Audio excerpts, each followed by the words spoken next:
Blanche Bailly, c'est le titre peut-être du futur album d'été, puisque cette femme est devenue très célèbre à travers le monde entier à cause d'une vidéo d'une violence rare montrant son arrestation. Une arrestation que d'aucuns ont d'ailleurs pris comme du buzz, puisque ça se passait sur sa propre page, et d'autant plus que les artistes camerounais sont tellement habitués à la façon Steve Fa d'inventer des buzz, des arrestations, des bagarres, ou alors des molestages, juste pour attirer parfois la compassion du public et pour faire peut-être monter un peu leur visibilité.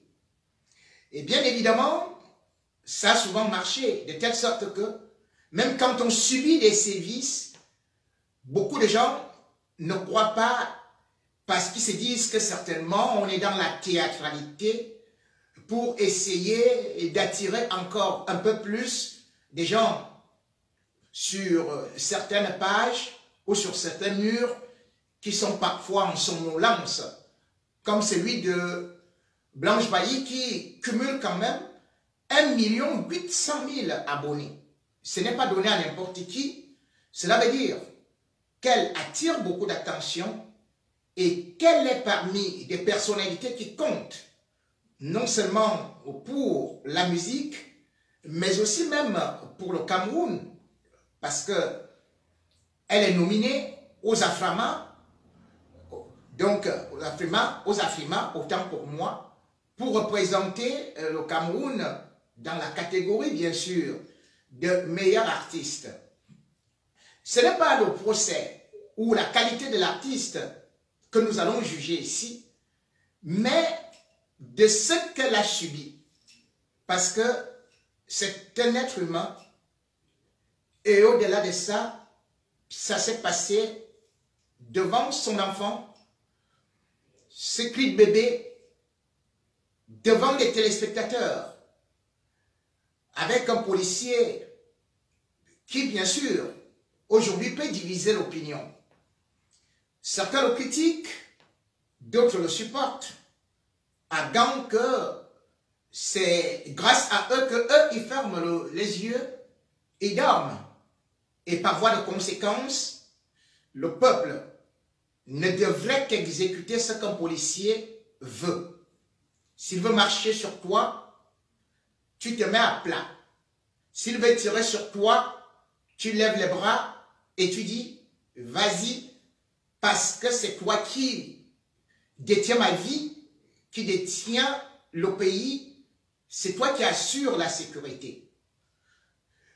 Une autre frange, très importante d'ailleurs, estime que cette arrestation démontre une fois de plus que le Cameroun est un pays qui ne respecte pas les droits de l'homme, un pays de hors-la-loi, où les hommes en tenue sont les premiers à ne pas respecter la loi. Face au tintamarre créé par cette histoire, parce que c'est un problème sociétal et parce que c'est un problème aussi qui englobe beaucoup de structures politiques, sécuritaires de notre pays, raison pour laquelle j'en parle aujourd'hui. J'ai essayé de faire une enquête, de recouper, mais face au mutisme des multiples acteurs, je pourrais juste vous donner quelques indications et quelques éléments ou indiscrétions que j'ai pu obtenir. Tout un chacun d'entre vous a donc été surpris de voir cette vidéo circuler sur des réseaux sociaux sur cette arrestation datant de mardi chez Blanche Bailly, une artiste assez connue et une artiste surtout qui se démarque par sa plastique.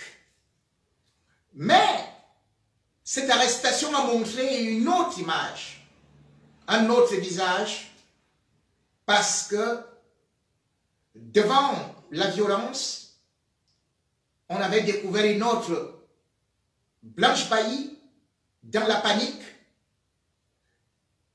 de façon naturelle, ayant peur et surtout appelant au secours. On avait découvert une Blanche Bailly dépouillée de ses oripeaux de maquillage ou de filtre. On avait découvert l'intimité d'une artiste où on pouvait peut-être voir des assiettes superposées, exposées, sales. On pouvait voir justement que derrière le personnage, c'était aussi un être humain, aussi simple que ça, malgré le rêve qu'on vend. Et c'est ça le rôle de l'artiste, vendre un rêve, protéger son image. Mais cette image, lorsqu'elle est salie, lorsqu'elle est traînée dans la boue, parce qu'on voit comment est-ce que elle est traînée par terre, une arrestation brutale, barbare, ou d'ailleurs, selon certains témoins, elle aurait eu des blessures avant d'être conduite au commissariat central de Buea. On a donc vu une autre Blanche Bailly qui n'était plus ce qu'on peut dire la méga star. Elle subissait la loi du Cameroun, où nul n'est rien, où nul ne vaut rien, où chacun peut tomber sur un chantage ou sur un petit doigt d'une personnalité assise quelque part et qui décide de vous humilier. Oui, la dictature n'a pas d'amis. La dictature ne respecte personne. La dictature se sert de la loi pour justement se conformer à la pratique des hors-la-loi. De prime abord, parce que je suis contre la violence, je m'insurge par rapport à cette pratique qui est courante dans notre pays. Blanche Bailly n'est que la face, la démonstration devant les yeux du monde de ce que peuvent être les forces de sécurité du Cameroun lorsqu'elles viennent chez vous. Je voulais d'abord essayer de comprendre qu'est-ce qui motive donc cette arrestation, puisque lorsque on veut vous punir au Cameroun, on va vous dire nul n'est au-dessus de la loi. Mais cependant, que dit la loi? Parce que nul n'est au-dessus de la loi, mais nul ne doit aller au-delà de la loi. C'est ça de l'esprit de loi de Montesquieu. Lorsqu'on essaie donc de regarder un certain nombre de choses, 1. Selon la loi camerounaise, ou encore le code pénal, pour être interpellé chez soi, il y a 4 cas. Le premier cas, c'est comme on peut dire, pour être même interpellé par la police de cette façon, c'est le cas de flagrant délit. Le deuxième cas, c'est bien sûr lorsque vous avez été convoqué au commissariat de police, que vous n'avez pas déféré à cette convocation 1 ou 2 fois, puisque vous devez être relancé. 3, lorsque le juge d'instruction a déjà ouvert une enquête. Et 4, lorsqu'il y a un mandat d'amener. Le premier cas donc concernant Blanche Bailly, nous constatons immédiatement que ce n'est pas un cas de flagrant délit. Puisque pour être pris flagrant délit, il faudrait que ce soit là. Or, selon certaines informations qui ont été distillées d'abord par ceux qui sont proches de son entourage et des sources policières, c'est que Blanche Bailly aurait acheté un frigo américain qui aurait été... Et donc, quelle est donc receleuse, disons-le. Ce n'était pas l'instant. C'était déjà passé depuis. Il n'y a donc pas de flagrant délit là. Le deuxième, au niveau de la police. Après multiples investigations, nous avons donc découvert qu'il n'y a pas eu de convocation. Donc, Blanche Bailly n'a pas refusé de se rendre dans un commissariat. Mais bien au contraire, certains qui utilisent les médias des réseaux sociaux pour la désinformation veulent tellement polir l'affaire qu'on dit que la police l'a appelé gentiment au téléphone, d'aller gentiment remettre le frigo américain qu'elle avait gentiment acheté. Alors, elle n'a pas été gentille d'écouter gentiment les conseils de ces très gentils policiers et autres commissaires qui, parce qu'ils sont tellement gentils, ils ont respecté gentiment son statut d'artiste gentil. Voilà. Tout est si mielleux, tout est si bien dessiné, tout est si bien caricaturé pour la diaboliser. Mais en réalité, où est donc la convocation? Doit-on convoquer les gens par téléphone pour dire allez rendre tel ou tel article sans que vous puissiez même constater que cet article effectivement a été volé? Comment est-ce que les policiers peuvent faire une enquête par téléphone sans vous convoquer? Et d'ailleurs, et c'est là où nous allons aborder le troisième point, puisque pour que ça arrive donc à ce niveau, il faudrait bien deux possibilités, le juge d'instruction ou le procureur. Un mandat, c'est le procureur de la République. Tout comme le juge d'instruction, parce qu'il a déjà des éléments concrets qui vous accablent, qui montrent que vous êtes bel et bien trempé, mouillé, quoi que ce soit, un signe qui ressemble à ça, du moins, puisqu'ils pourront fabriquer plus tard. On a souvent vu ça. Maintenant,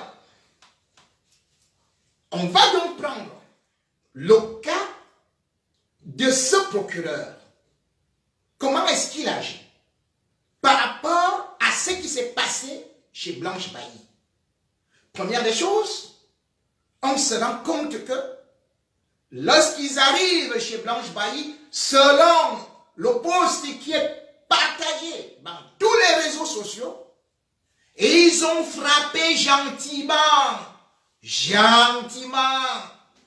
que ouvrez. Et Blanche Bailly, dit-on, parce que l'oreille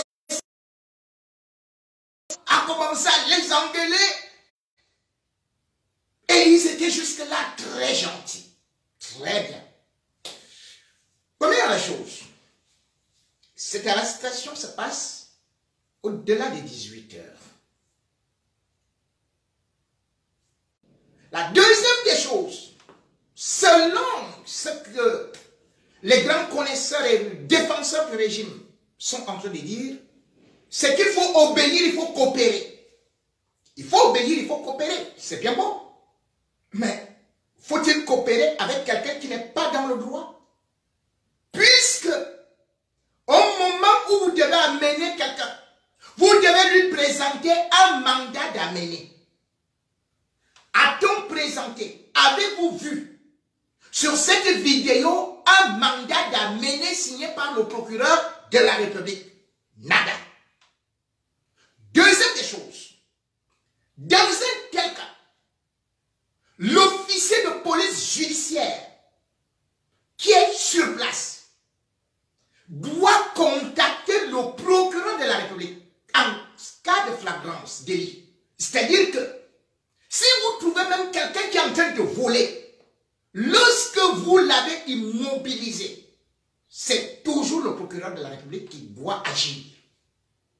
Dans le cas de Blanche Bailly, puisque l'homme qui se trouve sur place est un inspecteur de deuxième grade, un inspecteur de police de deuxième grade, qu'est-ce qu'il fait? Il appelle le commissaire qui demande de l'amener au poste. 1. La loi camerounaise, et même dans le monde entier, ce n'est pas le commissaire qui demande d'amener quelqu'un au poste par téléphone. Il n'a pas droit. Ça n'existe pas.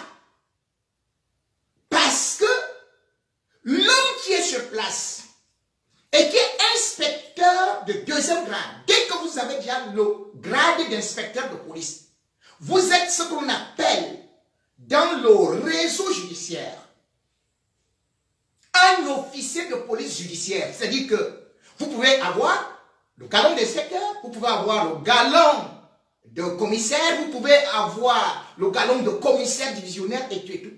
Tout ça ne regarde pas le procureur. Il vous appelle les officiers de police judiciaire. C'est donc au procureur de permanence qu'il doit appeler ou au procureur qui a le dossier. Si le procureur qui a le dossier n'est pas là, c'est le procureur de permanence qui demande qu'on aille avec le délinquant ou la personne qu'on doit interpeller au commissariat. Je répète et je précise que l'inspecteur de police qui est sur place est appelé officier de police judiciaire parce que dans une enquête, c'est le procureur qui le désigne. C'est le procureur seul, à lui seul, qui rend compte et non au commissaire. Le commissaire est son supérieur hiérarchique administratif. Mais dans une procédure, le procureur peut exclure un commissaire. Il choisit un inspecteur de police, il choisit ou tel officier de police, enfin, comme celui qui porte le grade d'officier. Et c'est à lui qu'on rend compte. C'est lui qui décide donc qu'on aille avec telle ou telle personne au poste. Et c'est arrivé donc au poste qu'au regard des éléments qu'on a contre la personne, après l'avoir entendu, c'est donc là où on place la personne en garde à vue.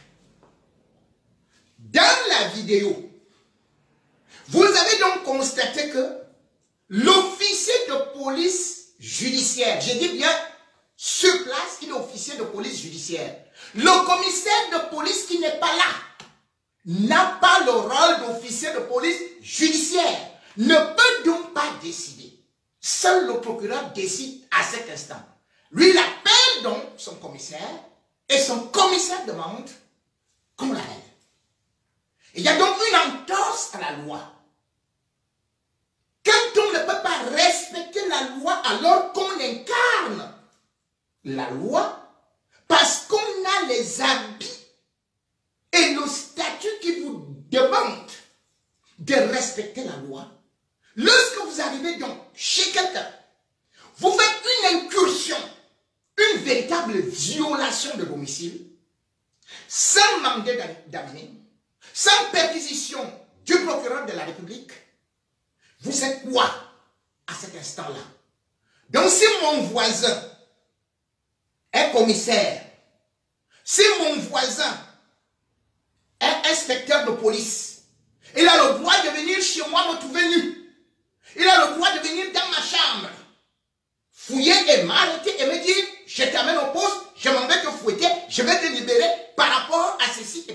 cela sans avoir été convoqué.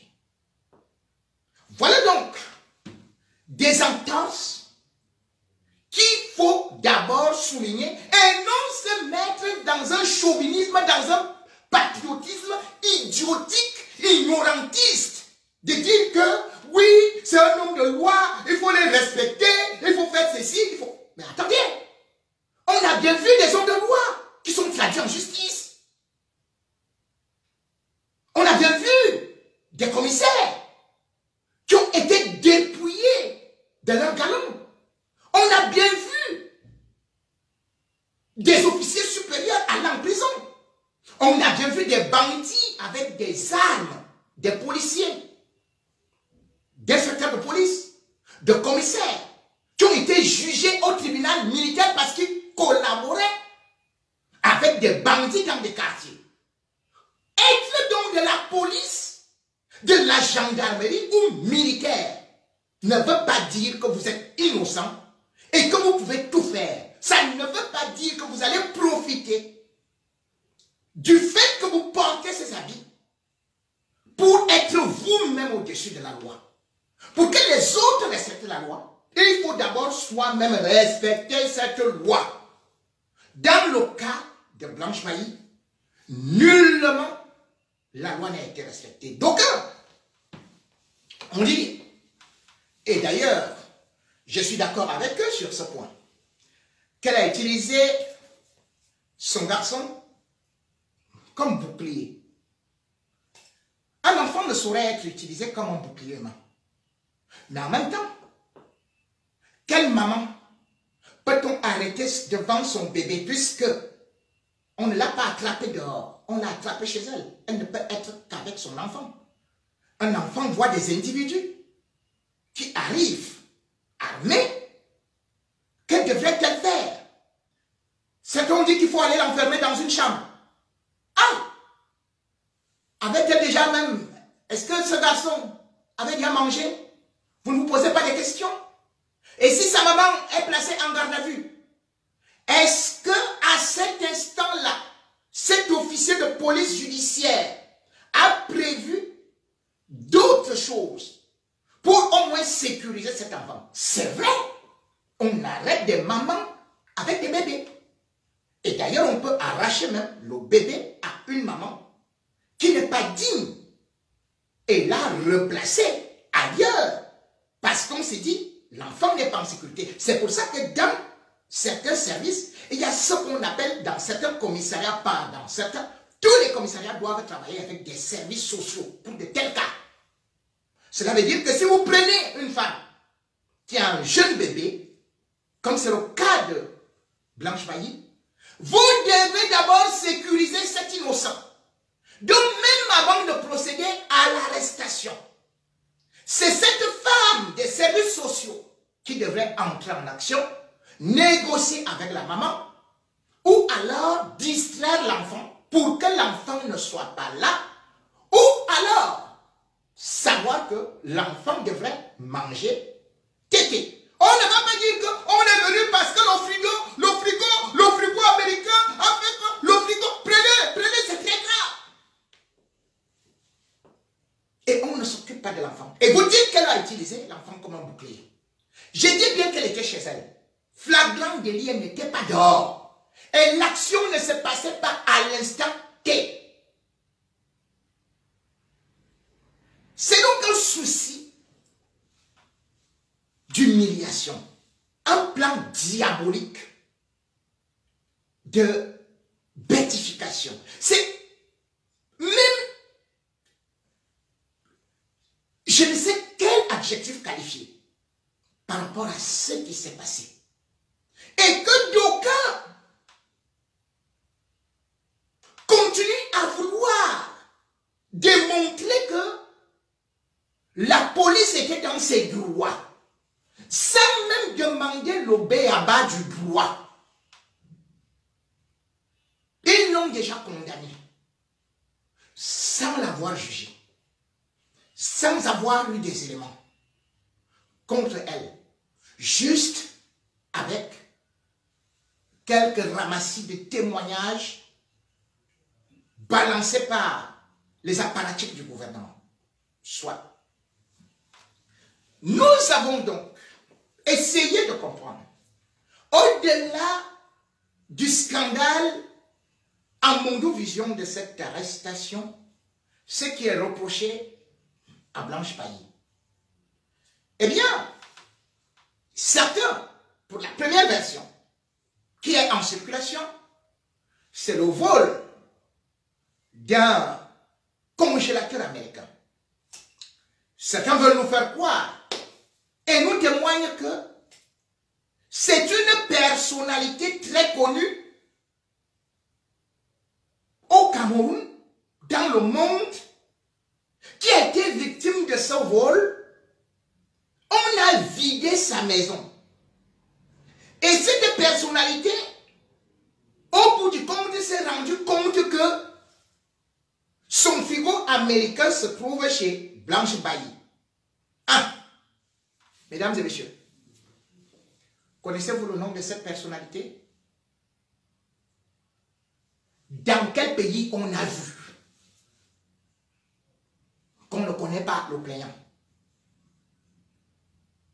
On désigne quelqu'un par personnalité. Personnalité. Donnez-nous le nom de qui est le plaignant chez qui on est parti voler. Et montrez-nous la plainte qui a été déposée. Et les réquisitions du procureur de la République ou du juge d'instruction. On ne va pas dire personnalité. C'est le nom de qui? C'est le nom de qui?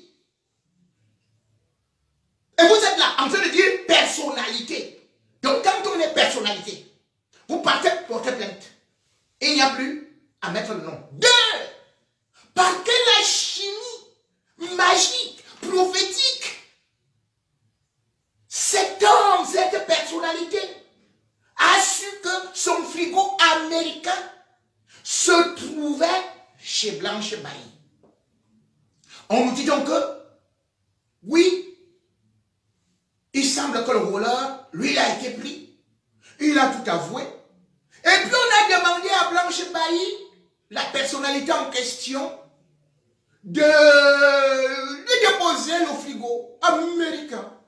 Oui. Et elle aussi, elle a compliqué, elle a dit, je veux être remboursée. Elle a acheté le frigo à combien? Cette personnalité, on devait déposer le frigo où? Mais ce qui est beaucoup curieux quand même, c'est que vous savez, peut-être que faudrait-il que je vous le rappelle, qu'en matière de droit et dans les délits, parce que le vol est un délit, le voleur est traité au même titre que le receleur au Cameroun. Cela veut dire que si les policiers disent aujourd'hui que on a mis le voleur en prison, enfin en cellule, et que la même police négocie avec Blanche Bailly par téléphone, mais il y a un problème. Il y a un problème, puisque Blanche Bailly devrait être arrêtée au même instant que ce policier, et selon donc la procédure que je vous ai donnée. Mais quel est le nom du voleur? Dans quel commissariat se trouve-t-il? A-t-il déjà été déféré auprès du procureur de la République? Quel est son cas? Est-il allé en prison? Y a-t-il eu confrontation? Non. Il n'y a pas de confrontation.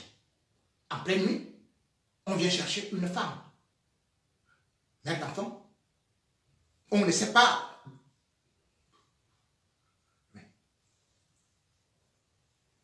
Lorsqu'on voit donc tous ces points d'interrogation qui manquent, on se rend donc compte qu'il y a quelque chose derrière. Puisque cette arrestation arrive dans des conditions très douteuses, selon le soi-disant grand reporter qui nous relate les faits, Blanche Bailly était en train de déménager pour aller à Douala avec le frigo américain. Voilà ce qui est écrit. Et tout le monde croit en cela, sauf qu'elle était prise à faire d'abord le direct avec ses followers.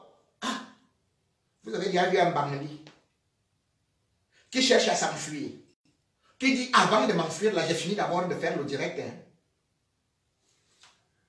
Ce qui est curieux, c'est que vous voyez vous-même les images de cette maison quand on déménage. Ah, le frigo en question, vous dites que le frigo devait partir, mais vous montrez que le frigo est toujours là, à la maison. Vous dites que le camion est garé dehors, mais c'est un vieux camion. Et le frigo n'est pas dedans. Mais attendez, rien de la maison n'est dedans. C'est un vieux camion, c'est un camion qui est garé. Il n'y a rien dedans qui prouve le déménagement. À quel moment elle devait donc déménager pour partir? Puisque non seulement tous les meubles sont là, dans la maison, selon la vidéo, mais au-delà de ça, il n'y a rien dans le camion. Comment est-ce que la police a donc imaginé qu'elle est en train de déménager?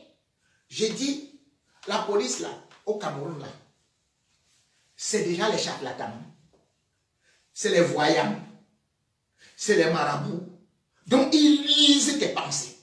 Que l'autre tu es là, à l'instant là, Blanche Bailly va déménager, elle va partir. Mais mon ami, elle va partir où? Oh non, elle va partir à Douala. Douala, c'est pas au Cameroun.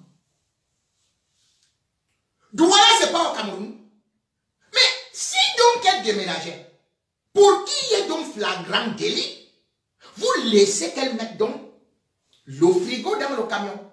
Dès qu'elle démarre le camion, la police stoppe le camion sur la voie publique, fait un constat tout de suite et on appelle le procureur de la République. Nous venons de trouver un frigo volé.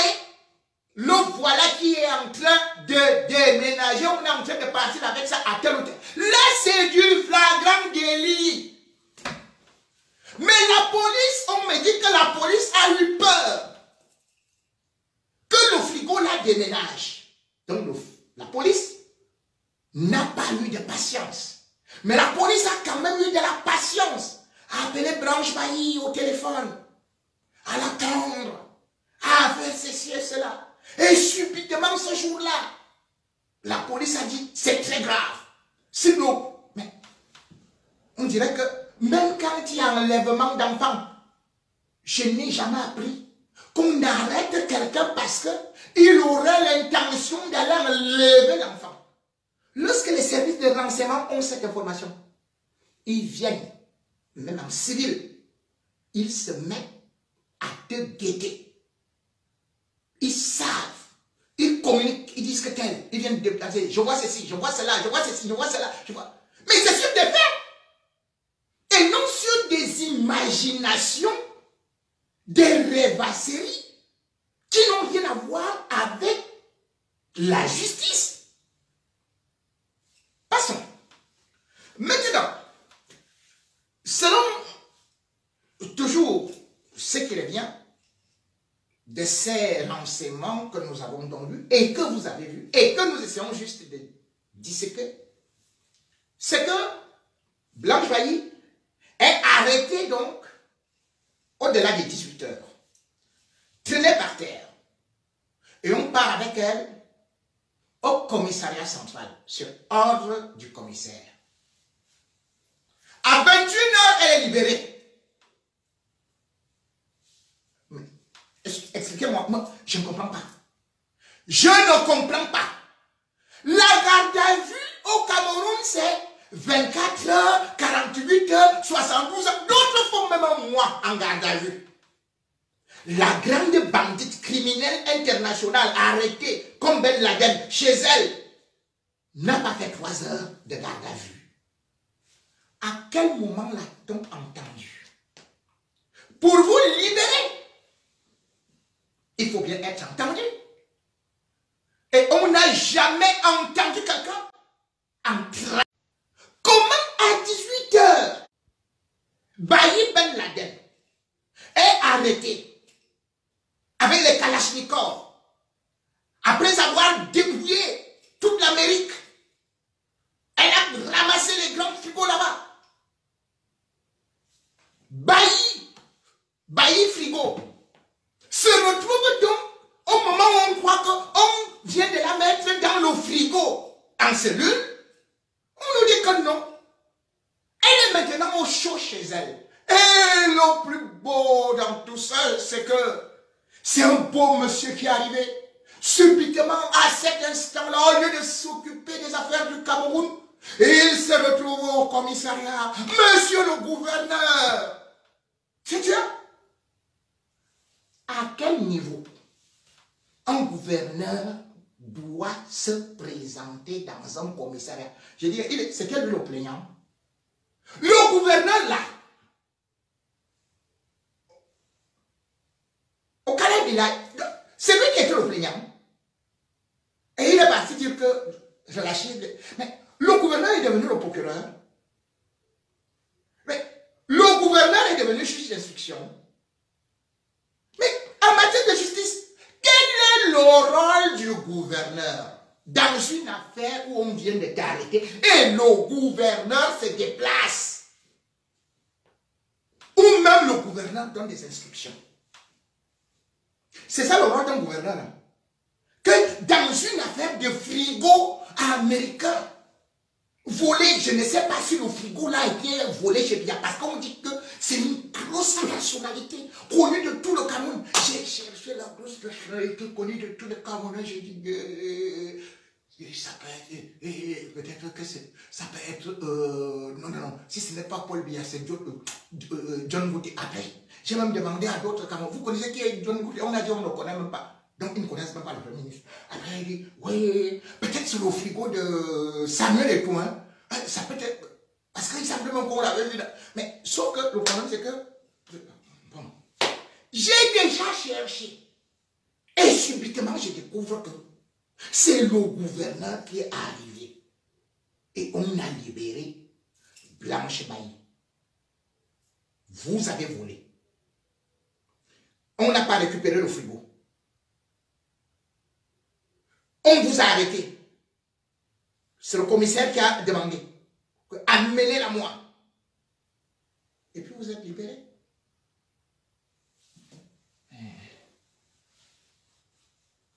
Même le ministre de la Justice ici, en France, il est mis en examen. C'est Blanche Bailly qui est libérée comme ça après avoir volé. Parce qu'il dit bien que si les accusations sont telles que le gouvernement les balance dehors, cela veut dire qu'elle est voleuse. Parce qu'il y a ce qu'on appelle la bonne foi et la mauvaise foi. Vous pouvez acheter un frigo qui est volé. Mais si quelqu'un peut-être a eu à fabriquer une fausse facture, vous pouvez certainement dire, moi je ne savais pas que c'est une fausse facture. Vous pouvez acheter au marché parce qu'il y a des effets volés qui se vendent au marché. Dans ce cas, vous ne pouvez pas être considéré comme un receleur parce que ça c'est la bonne foi. Mais maintenant, la mauvaise foi, c'est que quelqu'un vient, il vous dit, comme le langage au Cameroun, c'est que j'ai une affaire dans le business. J'ai une affaire dans le business. Cette affaire dans le business, c'est ce qui fait donc de telle sorte que immédiatement vous êtes complice du vol. Peut-être même vous êtes l'initiateur, l'instigateur du vol. Et du coup, vous devez même être sauvagement réprimandé. Je n'ai pas demandé qu'on tabasse. Je n'ai pas demandé qu'on vienne rouer quelqu'un, qu'on vienne traîner quelqu'un par terre, qu'on fasse des arrestations de ce genre-là. Ça n'existe plus. Mais, passons. Ce qui est beaucoup plus important, maintenant, dans cette affaire, c'est le côté caché de l'iceberg. Parce que derrière cette arrestation, c'est plutôt un complot pourtant qui est là depuis. Première des choses, et c'est là où les interrogations doivent être bien faite. Blanche Bailly se retrouve à Boya. Puis, elle décide qu'elle doit aller à Douala. Je dois quand même dire que Blanche Bailly, depuis un certain temps, habite à Bonamoussani. Qu'est-ce qu'elle faisait à Boya, là où elle habitait là? Bien évidemment, elle a aussi ouvert un petit institut, soit de trucs capillaires, cheveux, onglerie et tout ça. Mais surtout, elle les surveillait depuis un certain temps.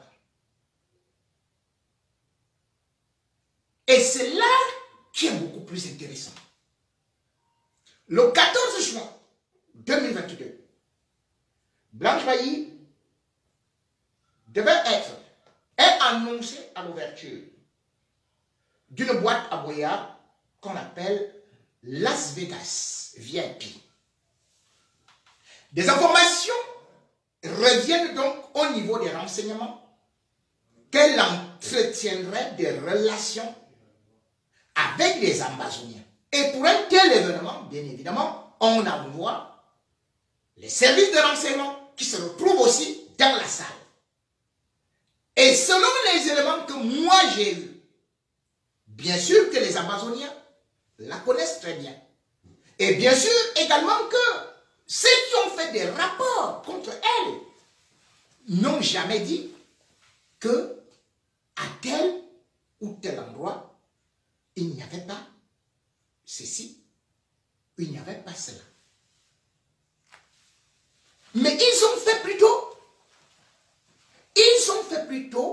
ce qu'on appelle des rapports pour dire qu'effectivement, elle avait certaines relations confirmées avec certains Amazoniens. Ce qui, naturellement, a créé ce qu'on peut dire des bulletins de renseignement. Avec qui traite-t-elle là-bas à Boya? Comment vit-elle? Ils le savent. Ils la surveillent. Et ils connaissent ses relations. Et c'est pour cela que, au-delà de ce que nous disons, ils sont en train de cacher beaucoup d'informations. Blanche Bailly elle-même, je peux vous le dire, depuis son arrestation, n'est pas joignable. Elle s'est déconnectée. Elle pourtant qui avait promis de dire la vérité ou de revenir sur des faits saillants de cette arrestation qu'elle devait dénoncer. Comment se peut-il qu'elle puisse disparaître? Que comme son soi-disant manager, qui en fait n'en est pas un, parce que c'est un incompétent qui ne parvient pas à communiquer avec la presse, qui ne connaît à rien dire, et qui a reçu exactement les mêmes informations ou alors les mêmes injonctions de la part du gouvernement. Ne pas communiquer, ne pas dire la vérité, ne pas accorder d'interview. Et du coup, ils sont en train de jouer dans un cafouillage avec le gouvernement pour essayer de trouver une forme qui devrait donner à cette communication, puisque l'arrestation, en fait, ce n'est pas comme ça qu'elle était prévue. Elle n'était pas prévue d'être diffusée sur des réseaux sociaux. C'est l'élément clé qui n'était pas prévu et qui a tout gâté. Et c'est pour ça que le gouverneur se déplace. Le gouverneur ne peut pas se déplacer ou bien intervenir dans une affaire d'une artiste, d'un frigo volé. Ce n'est pas possible. Et il y a plus fort que ça. Qu'est-ce qui se passe donc? Bien évidemment, parce que jusqu'à présent on n'a pas parlé et que nous n'avons que quelques éléments, mais il y a un autre, ce qu'on appelle, là on a dit que c'est quand même un peu suspect, qu'elle soit beaucoup en sécurité. Pourquoi? Parce parce que les Amazoniens enlèvent des personnalités, disent-ils, selon le gouvernement camerounais. Aujourd'hui, par exemple, vous savez que 5 prêtres, une religieuse et 2 personnes engagées dans le service religieux dans une église à Tcham, vers Manfé, ont été enlevés. Et jusqu'à présent, on demande les rançons. Or, il se trouve, selon les services de renseignement, que Blanche Bailly n'a pas peur des Amazoniens parce qu'elle serait bien introduite dans ce milieu, ou peut-être parce qu'elle jouirait d'une certaine protection, ou peut-être qu'elle jouerait un certain rôle. Et dans le contexte actuel, ce qu'il faut aussi savoir, c'est que des gens comme Blanche Bailly, étant beaucoup suivis, peuvent être utilisés comme des appâts auprès de la communauté internationale. Puisque rien que l'arrestation aujourd'hui, ou bien le kidnapping des religieux dont on ne sait pas où ils se trouvent, qui les a enlevés, ou si ce sont des séparatistes, même comme les séparatistes disent que ce n'est pas eux, mais plutôt les faux Amazoniens montés par Joël Bankui, donc le gouvernement, que c'est certainement eux qui ont fait cela pour essayer d'attirer le regard du monde entier. Blanche Bailly aurait pu être enlevée et même tuée. Et même tuée. Parce que lorsqu'on vient vous enlever ou kidnapper, vous allez suivre une force de sécurité ou des forces de sécurité ou des gens qui sont en tenue. Tout le monde peut se mettre aussi en tenue et se présenter dans le contexte de la guerre d'Amazonie comme étant un membre des forces de sécurité. Et surtout à la tombée de la nuit. Que ce soit à Douala ou que ce soit à Boya, Bamenda, c'est des choses qui se passent. Regardez par exemple ce qui vient de se passer. Il y a une artiste qu'on appelle Aïssatou, la star. Elle est du Noun. Elle a été enlevée à Douala par des hommes en tenue qui se sont aussi présentés comme étant, voilà, des policiers. Et on a disparu avec elle. Une vidéo est en train de circuler dans les réseaux sociaux. On voit cette fille qui est aussi une artiste, qui est aussi brune, qui fait souvent aussi du buzz, mais on l'a vue pratiquement trempée dans des marécages. Oui, trempée dans le marécage. Et par la suite, on a reçu d'autres images où on dit que les kidnappeurs de cet artiste ont annoncé à ses parents qu'elle est déjà morte. Dans la vidéo, elle est torturée. Elle demande pardon. Maintenant, on nous dit qu'elle a demandé, enfin, que les kidnappeurs disent qu'ils veulent 10 millions de francs afin d'indiquer aux parents où se trouve la dépouille. Là, ils ont enfoui la dépouille sous terre. Cette histoire n'a pas fait beaucoup plus de buzz parce qu'en même temps, elle n'a pas la même notoriété que Blanche Bailly. Je ne dis pas de façon formelle qu'on allait certainement la tuer. Mais je dis dans le contexte actuel, on enlève des personnalités, on fait le marchandage, on exhibe à la communauté internationale. Parce que d'un côté, le gouvernement camerounais voudrait démontrer à la communauté internationale que les Amazoniens sont dangereux.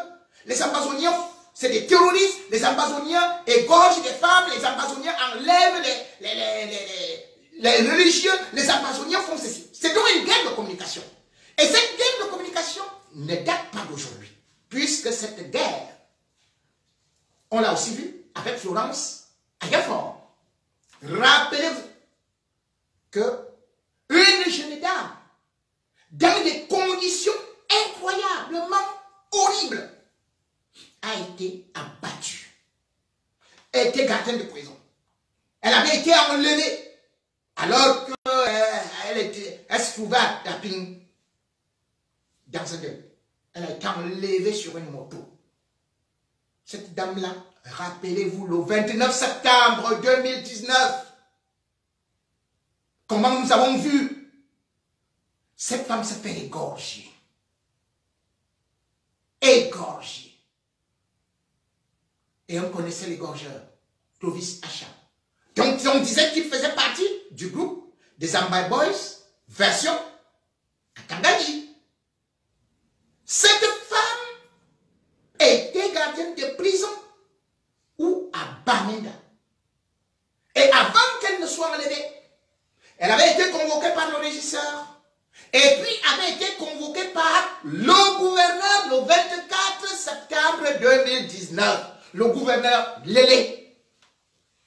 Pourquoi le gouverneur l'avait convoqué? Quel était son but? Quel était son objectif? Pourquoi ces menaces? Eh bien, c'est pour ça que je dis, Ayafor avait été utilisé à la veille de la conférence, pas de la conférence, du grand dialogue national, qui devait commencer le 30. À la veille, on l'a enlevé, alors que, bien évidemment, ses propres frères se retrouvaient dans la même prison, et parce qu'elle n'était pas d'accord avec certaines exécutions sommaires, eh bien, on avait dit que c'est par elle qu'on allait justement faire une communication. Et ça fait boum dans le monde entier. Puisque la vidéo, quelques heures après, se retrouvait entre les mains et dans les réseaux sociaux, montée par un certain Titus Nkonda, qui a la chaîne Country People. Et pourtant qui vit en Angleterre. Qui lui avait envoyé cette vidéo? Eh bien, selon certaines illustrations, c'est curieusement certains éléments de forces de sécurité. Florence Ayafor a été utilisée, brandie, à cette période-là. Pendant le grand dialogue, ce sont ces images que le gouvernement montrait aux ambassadeurs qui étaient là, les ambassadeurs occidentaux, que vous voyez, comment les Amazoniens ont découpé la tête, on fait ceci, on fait cela, on fait ceci et tout et tout. Mais Florence Ayafor croyait, au moment où on l'avait enlevée, qu'elle était en sécurité avec son propre collègue, qui avait participé à cette kidnapping. Aujourd'hui, on parle que lorsque vous voyez quelqu'un des forces de sécurité, vous devez avoir confiance, vous devez obtempérer. En garde, les forces de sécurité n'ont pas tué là-bas, jusqu'à incendier les maisons, n'ont pas enlevé des femmes, n'ont pas violé. Donc, j'ai dit que ce qui s'est passé aujourd'hui, sachez-le, même quand elle prendra la parole, elle ne vous dira pas la vérité. Tout ce qu'elle vous dira sera dicté par le régime. Elle va faire semblant. Oui, je vous le dis, Blanche Bailly. Lorsque Blanche Bailly parlera, c'est sous contrôle du gouvernement camerounais. Elle va dire, elle va dénoncer peut-être un policier le livrer comme ça, mais elle ne dira pas ce qu'il y a derrière. Tout ce qu'elle vous dira, que je vous dis ma vérité, il n'existe pas que je vous dis ma vérité. Même un voleur peut venir et te dire, je vous dis ma vérité, je n'ai jamais volé. Un assassin va vous dire, je vais vous dire ma vérité, je n'ai jamais assassiné. Ah oui, c'est comme ça d'ailleurs au tribunal. Le problème, c'est que jusqu'à présent, elle ne parvient pas à parler parce qu'il faut remasteriser certains discours qui auront été façonnés à Yaoundé. On ne pouvait pas faire cette histoire-là sans que les Martin Banguele, les Joël Émile Bangui. C'est un cycle, c'est un cercle, voulais-je dire. Tous sont informés. Et c'est d'autant plus grave qu'au lieu de dénoncer cela, parce que chacun d'entre vous peut être victime de ces injustices. Chacun d'entre vous peut être enlevé, brutalisé chez lui. et peut être porté disparu. Et il y a plein de gens qui sont portés disparus dans ces régions-là, dont on ne sait pas par où ils sont passés. Et entre-temps, le gouvernement accuse les Amazoniens accusent le gouvernement, donc l'armée. Vous ne pouvez donc pas venir enlever quelqu'un sans un mandat d'amener, sans une instruction qui est ouverte, sans rien. En début de soirée, vous dites que non, il faut juste me suivre. Point final, suivez-moi. Oui, alors, mais l'administration est écrite. Quelqu'un n'appelle pas pour dire allô, oui chef. L'autre dit amenez. Où est l'administration est écrite? Ils ne le font pas. Parce que c'est suspect. Parce qu'ils savent qu'ils sont en train de préparer un sale coup. Parce que imaginez qu'on vous montre les images de Blanche Bailly, nue, traînée dans la boue comme Aïssatou, la star, celle qui vient de mourir là, dit-on. Parce que je n'ai aucune certitude. En tout cas, c'est ce qui est annoncé. Imaginez qu'on la viole. Imaginez qu'on la violente. Et qu'on dise, c'est Aboya, c'est les terroristes, c'est les Amazoniens. Et bien, vous allez vous révolter. Ils vont retourner l'opinion internationale. Comme j'ai dit qu'elle est suivie, elle seule, par 1 800 000 personnes. Et elle sortait d'une tournée. Oui. Vous la laissez partir au Canada. Vous la laissez partir. Elle était au Japon, à Helsinki. Vous la laissez partir à Londres, en Angleterre. Vous la laissez partir en Allemagne. Elle est partie à l'extérieur. Vous ne l'avez pas arrêtée. Elle revient chez elle. Vous venez, vous l'arrêtez de façon spectaculaire. Pourquoi vous n'avez pas empêché à cette dame de voyager il y a juste quelques jours ou à peine un mois, puisque sa tournée vient de s'achever, nous dit-on, c'était une tournée. Mais Martin Barbengalé n'était pas au courant. Et c'est ça qui est le plus agaçant. Parce que des femmes devront aussi protéger d'abord les enfants, protéger des bébés. Et je suis scandalisé quand je vois une Calixte Beyala dans de telles conditions féliciter le professionnalisme des policiers camerounais sous la houlette de Martin Barbengalé. C'est terrible. Calixte Beyala voit comment une femme est traînée dans la boue, comment elle est violentée. Elle supplie même que attendez que les autres arrivent. Mais vous pouvez patienter pour que je laisse le bébé à cela. Elle pouvait encore se taire, Calixte Beyala. Mais comme ma soeur là aime toujours vouloir se racheter, vouloir démontrer l'indémontrable, elle parle de professionnalisme. Professionnalisme, Calixte. Professionnalisme, ça. Mais c'est... Mais tu es une humaine. Tu es même dangereuse. Et ça se comprend. Ça se comprend. Puisque c'est dans de telles conditions que Calixte Beyala a aussi utilisé la police camerounaise pour interpeller un journaliste. Pour tout à vous rappeler, en pleine nuit, on a interpellé pour tout à sans convocation, sans mandat d'amener, sur une mobilette. On est parti avec lui pour l'humilier.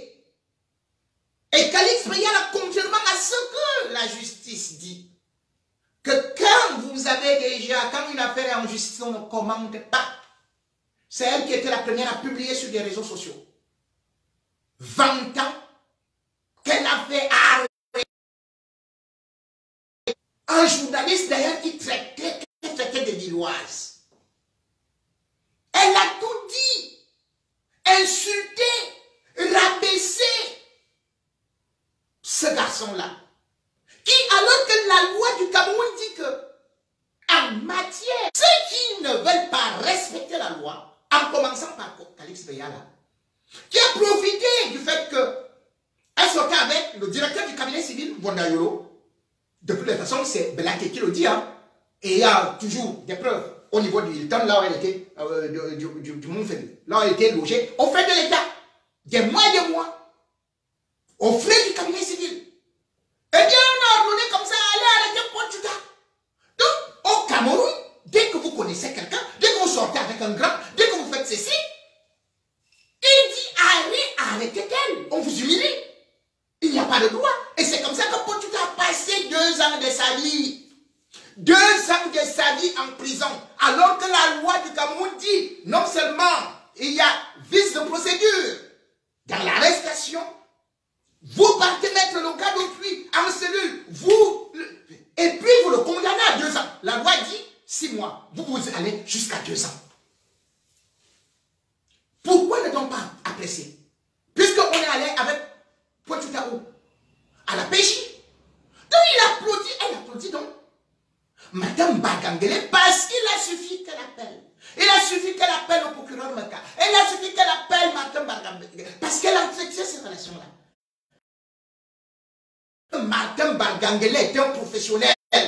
Lorsque vous le savez que en plein Cameroun, des gens comme les Atanakuna ont réussi à quitter le pays alors qu'ils avaient l'interdiction de sortir du territoire. Atanakuna s'est retrouvé au Nigeria. Si quelqu'un est honte, c'est une honte. Madame Bagangele a 90 ans. Il est l'aîné de Paul Biya. Et c'est lui qui commande la police camerounaise. Vous voulez que cette police soit quoi? Oui, sa formation, c'est quoi? Madame Bagangele. Mais il est sorti inspecteur de police en 1951. Madame Bagangele était inspecteur de police en 1951. Je vous dis qu'il est l'aîné de Biya. Et c'est lui qui dirige la police camerounaise. Et voilà ces policiers qui peuvent arrêter n'importe qui. Ou vous les voyez taper sur des gens n'importe comment. Calix Beyala n'a pas dit le moindre mot.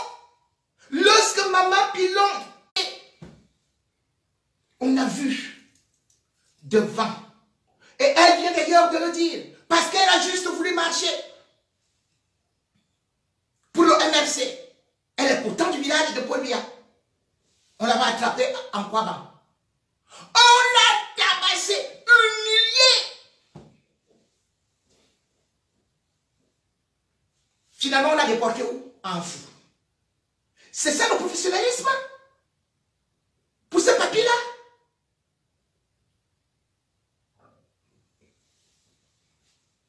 C'est terrible. Ce qui est beaucoup plus grave pour moi, c'est que quand nous sommes ici dans la diaspora, nous critiquons la France. Quand nous sommes dans la diaspora, nous parlons de les droits de l'homme, les ceci et tout et tout. Mais quand on arrive au Cameroun, ceux qui ont vécu ici deviennent même encore plus tyranniques et deviennent complices de ces dictateurs-là.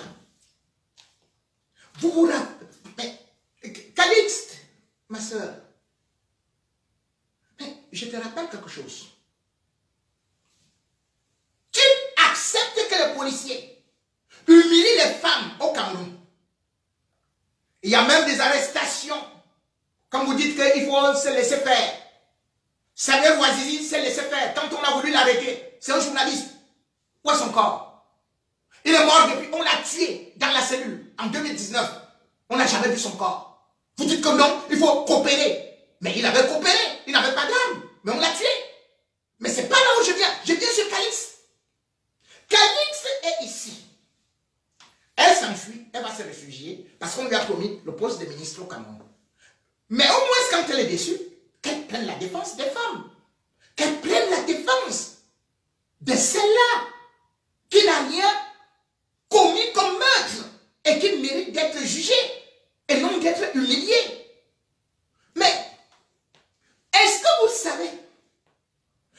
Calix Beyala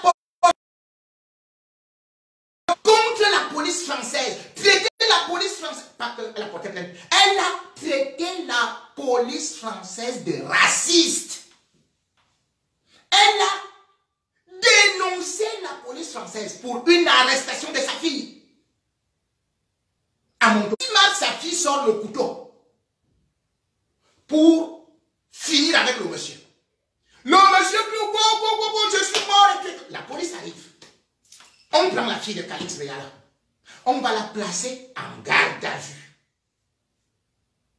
Ce qui est tout à fait normal. Donc elle est placée en garde à vue pendant 48 heures. Calix Beyala, le 30 mars, pond un post sur ses réseaux sociaux, sur sa page, pour dire que c'est très grave par rapport à ce que les policiers racistes de Montauban ont fait. Elle a parlé de tout. Elle l'a dit. Elle a demandé aux Noirs et à tous les Arabes de la France de quitter la France, où les policiers sont racistes. Nous sommes en mars 2022. Calix Beyala a appelé tous les Noirs au nom du respect des droits de l'homme, de ceci et de cela, qualifiant, c'est comme ça qu'il s'appelle, a porté plainte contre Calix Beyala. Cette histoire est encore entre les mains d'un procureur, un certain Bruno, qui est sur ce dossier-là, où Calix Beyala a traité, a trouvé que ce n'était pas normal que sa fille à elle soit gardée en cellule. Mais au Cameroun, elle applaudit une bargagne sur des arrestations. Sa fille n'a pas été brutalisée.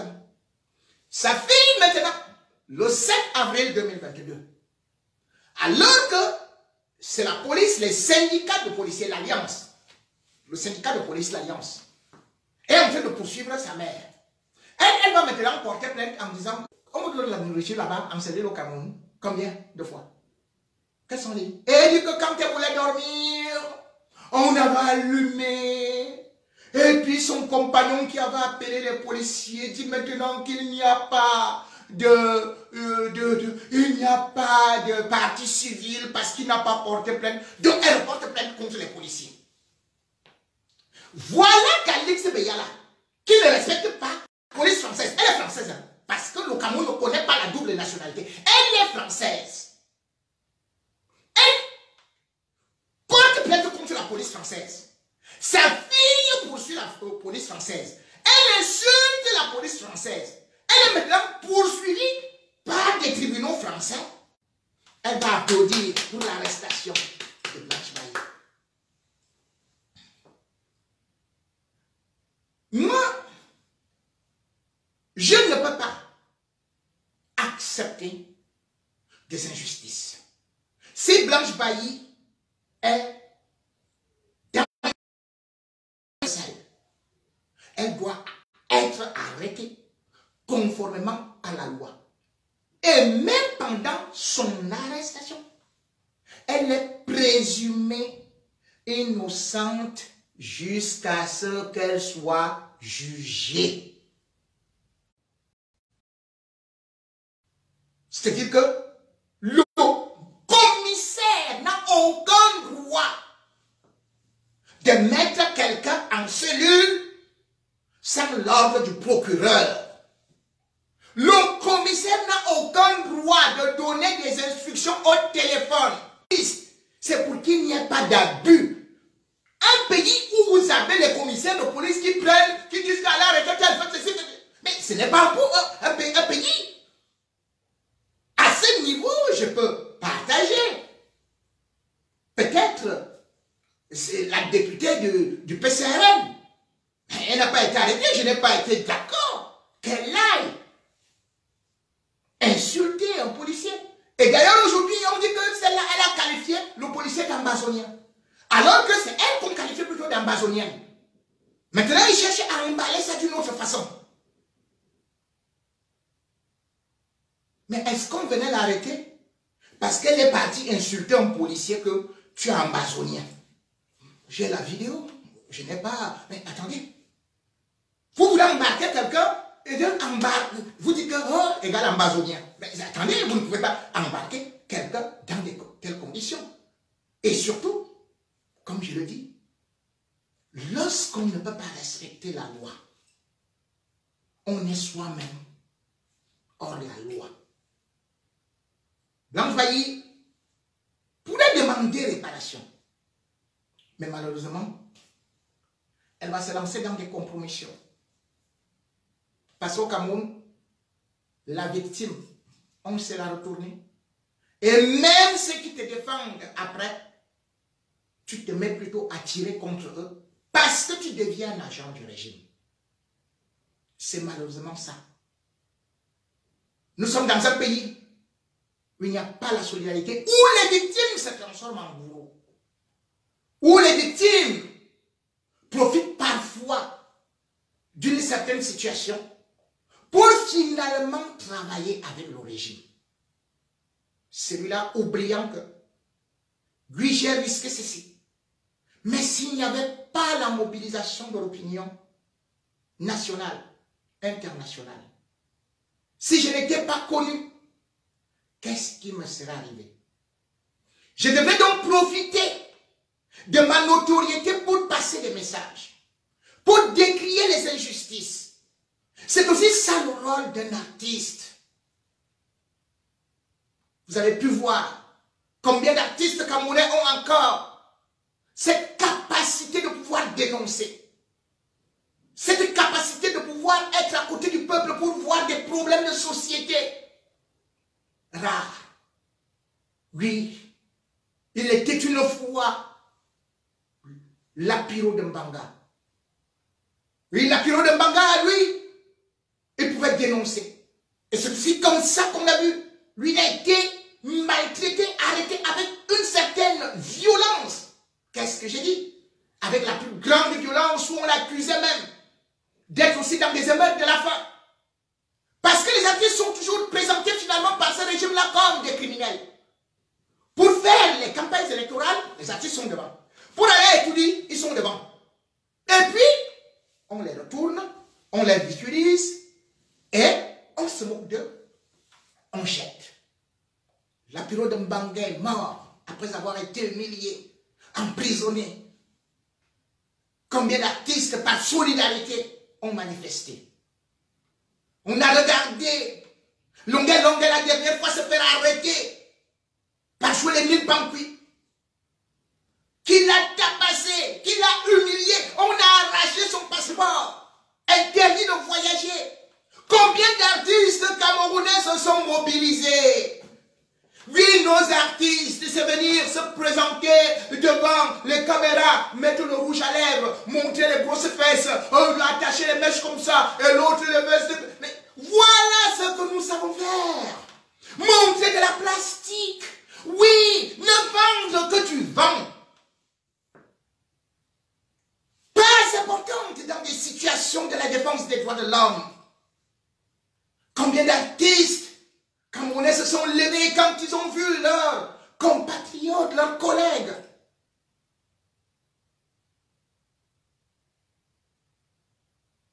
Pourquoi t'es là? Se faire humilier. Et puis être condamné à l'exil. Même pour vous-même, vous êtes incapable de vous lever, de manifester la solidarité.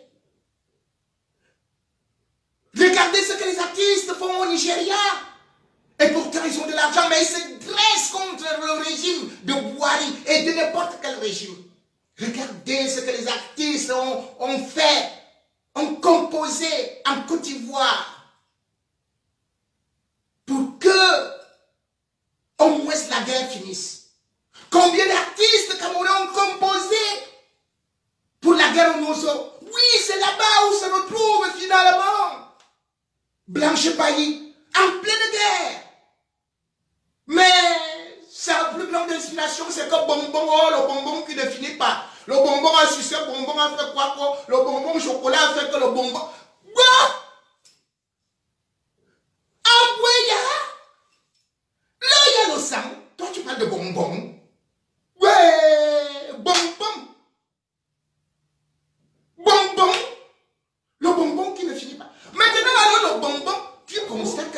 ma mère, c'est le bonbon de lait. Parce que le centre où tu vis devrait t'inciter à changer. Parce qu'à côté de toi, il y a des enfants qui ont été tués. Des mamans qui sont en brousse. Tu ne devrais pas être à Boya uniquement pour te filmer sur une Range Rover, nouvelle coupe, pour montrer le derrière dombolisé, pour montrer des seins surmontés, remontés, enjolivés comme un pare-choc de Caterpillar. Tu ne devrais pas tout simplement montrer entre les bonnets avec des belles lèvres pulpeuses, avec le rouge jaune. Non! Quand on est en guerre, parfois, même les textes, le contexte devrait vous inspirer, devrait vous permettre au moins de réaliser que tout n'est pas si beau, malgré que vous présentiez des habits beaux, des habits d'apparat. Tout ça, on finira par vous tremper dans la boue. Tout ça, lorsqu'ils ont besoin de faire, d'atteindre leurs objectifs politiques, ils finiront par vous prendre comme un tout petit agneau livré en holocauste. C'est aussi ça, la leçon à retenir de cette humiliation de Blanche Bailly.